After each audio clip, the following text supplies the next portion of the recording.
अदिति की खूनी साजिश, क्या झनक बचा पाएगी अपने बाबा की जान और अपनी बेगुनाही। कहानी की शुरुआत ऐसे मंजर से होती है जहां रिश्तों की मिठास पूरी तरह कड़वाहट में बदल चुकी है।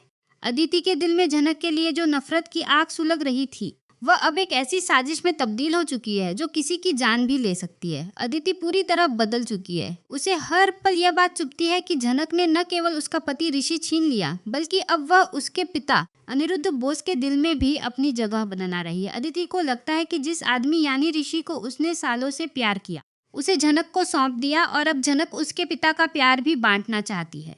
अदिति मन ही मन फैसला कर चुकी है कि वह झनक को सबकी नजरों में इतना गिरा देगी कि उसका डॉक्टर बनने का सपना मिट्टी में मिल जाएगा। वहीं दूसरी ओर ऋषि और झनक का रिश्ता भी अब फूलों की सेज नहीं रहा।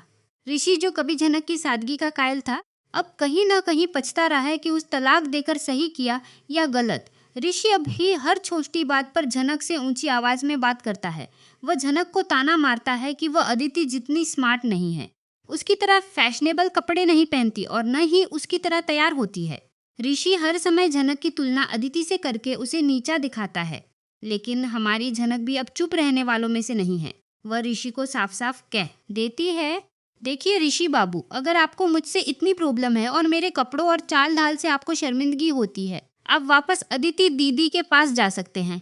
मैंने तो आपसे पहले ही कहा था कि अदिति दीदी भले मुझे बहन न माने, पर मैं उन्हें अपनी बहन मानती हूँ, इसलिए उनके घर को मत तोड़िए। लेकिन तब आपने कहा था कि आप मुझसे प्यार करते हैं और अब आपका व्यवहार ही बदल गया है। दोनों के बीच इस बात को लेकर बहुत बड़ा हंगामा होता है। इसी तनाव के बीच खबर आती है कि बोस हाउस में अनिरुद्ध बाबा की तबीयत बहुत खराब हो गई है। झनक, जो एक डॉक्टर बनने की ट्रेनिंग ले रही है, अपने सारे निजी दुख भूलकर तुरंत अपने बाबा से मिलने पहुंचती है।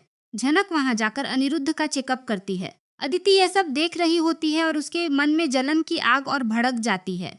वह सोचती है, अगर झनक ने बाबा को ठीक कर दिया तो बाबा उसे और भी ज्यादा पसंद करने लगे। मैंने ऋषि को तो खो दिया, लेकिन अब अपने बाबा को मैं किसी के साथ नहीं बांट सकती। भले ही बाबा इसे अपनी बेटी माने, पर मैं झनक को अपनी बहन कभी नहीं मानूंगी। इसने मेरी जिंदगी बर्बाद की है, अब मैं इसकी जिंदगी बर्बाद करूंगी। झनक अनिरुद्ध से कहती है, बाबा आपका बीपी बहुत कम है, मैं अभी मेडिकल से दवाइयाँ लेकर आती हूँ। अनिरुद्ध अपनी कमजोरी के बावजूद कहते हैं, बेटा तुम्हें कॉलेज जाना चाहिए। क्या तुमने ऋषि को बताया कि तुम यहाँ हो? वह परेशान हो जाएगा। झनक समझाती है कि ऋषि ड्यूटी पर गए हैं और बाद में उन्हें बता देगी, लेकिन इस हालत में वह बाबा को छोड़कर कहीं नहीं जा सकती। तभी अदिति बीच में कूद पड़ती है और कड़वाहट के साथ कहती है, झनक तुम जा सकती हो, वैसे भी तुम अभी कोई बड़ी डॉक्टर नहीं बनी हो। मैंने अपने फैमिली डॉक्टर को फोन कर दिया है, वो आते ही होंगे। लेकिन झनक जिद करती है कि वह बाबा के पास ही रहेगी। वह अदिति से कहती है, दीदी आप बस थोड़ी देर बाबा का ध्यान रखिए, मैं मेडिकल से दवा लेकर आती हूँ। यही अदिति अपनी चाल चलती है। वह झनक से प्रिस्क्रिप्शन ले लेती है और कहती है, नहीं तुम बाबा के पास रहो। मेडिकल में जाती, एडिकल स्टोर तो जाती है, लेकिन वह झनक की लिखी हुई दवाइयाँ नहीं खरीदती। अदिति को अच्छे से पता है कि अनिरुद्ध को किन दवाइयों से एलर्जी है। वह जानबूझकर ऐसी दवा लेकर आती है जिससे अनिरुद्ध की हालत और बिगड़ जाए। वह घर लौटती है और वही गलत दवा अनिरुद्ध को दे देती है। जैसे ही अनिरुद्ध वो दवा खाते हैं, उनकी तबीयत अचानक बहुत भयानक तरीके से बिगड़ने लगती है। उन्हें सांस लेने में तकलीफ होती है और उनका शरीर नीला पड़ने लगता है। बोस हाउस में कोहराम मच जाता है। जेठू और बड़ो माँ बदहवास होकर अनिरुद्ध को देखने लगते हैं। अदिति इसी मौके का फायदा उठाती है और झनक को जोर से धक्का देकर चिल्लाती है, जब तुम्हें मेडिसिन देना नहीं आता तो तुम्हें डॉक्टर बनने का हक किसने दिया? आज अगर मेरे बाबा को कुछ हुआ ना झनक। झनक रोते हुए कहती है, अदिति दीदी, अनिरुद्ध बाबा मेरे भी बाबा हैं। जितना दर्द आपको हो रहा है उतना ही मुझे भी हो रहा है, लेकिन ये कैसे मुमकिन है? मैंने तो दवा बिल्कुल ठीक लिखी थी, उन्हें रिएक्शन कैसे हो गया? और दवा तो आप लेने गई थी ना। जैसे ही झनक ने यह कहा, सब लोग अदिति की तरफ देखने लगते हैं। अदिति फौरन पासा पलटते हुए कहती है, तो अब तुम मुझ पर इल्जाम लगा रही हो? तुम्हारा मतलब है कि मैंने जानबूझकर अपने ही बा को गलत दवा दी। तभी वहां अर्शी की एंट्री होती है। अर्शी आग में घी डालने का काम करती है और झनक पर झपट पड़ती है। वह कहती है, झनक तुम्हारी इतनी हिम्मत कि तुम मेरी बेटी पर शक कर रही हो?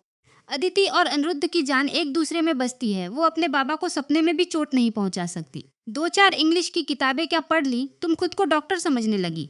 गांव की गवार कहीं की। तुमने पहले मेरी बेटी का घर उजाड़ा और अब उसके पिता की जान लेना चाहती हो?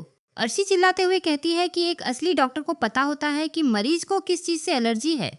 लेकिन झनक ने बस थोड़ा सा चेकअप किया और अपनी मर्जी से कोई भी ऋषि भी वहां पहुंच जाता है और माहौल देखकर वह भी झनक को ही गलत समझने लगता है। अब झनक पूरी तरह से अकेली पड़ गई है। एक तरफ उसके बाबा मौत से लड़ रहे हैं और दूसरी तरफ पूरा परिवार उसे एक अपराधी की तरह देख रहा है।